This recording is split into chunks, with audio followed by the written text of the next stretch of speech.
Ассалаумағалейкум, құрметті көрермендерім. Баршаңызға қайырлы күн.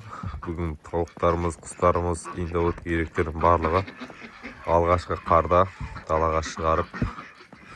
Енді бұлар алғашқы қар түскен кезде далаға шыққан бойда бұлар уже өздерінің үстеріне майларын жинап бастайды. Ертең бұйыртса өлшеп қарау керек, қанша келе болып тұрғанын.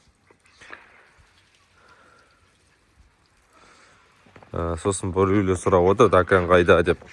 Дакан алған жоқпыз әлі. Дакан алған жоқпыз. Алла амандығын берсе Даканды аламыз. Сол кезде сіздерге көрсететін болам. Кеше просто Даканды алып келді. Бойы болып. Көчемен төлестірдік.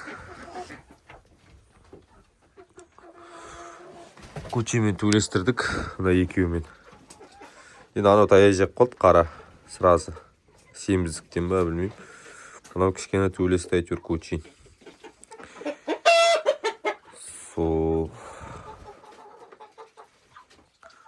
Тек қана қазір 2 жұмыртқа туып тұр тауықтар. Мына екеу туады, болды. Үйректер, индауыткілер әлі жұмыртқа туып бастаған жоқ. Или туып жеп қойып жатыр ма жұмыртқалардың қабықтары болмай. Ол жағын енді точно білмедім. Әзірге осы.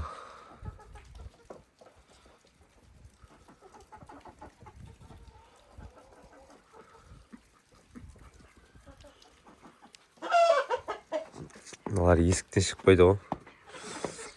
Бұлардың да алғашқы қарлары айтпақшы. Балапан тауықтардың барлығының алғашқы қары биыл. Жазда шыққан балапандар ғой барлығы. Қар көрмеген. Осы достар әзірге. Сулары бәрі құйылып тұр. Жеме барлығын жеп жатыр.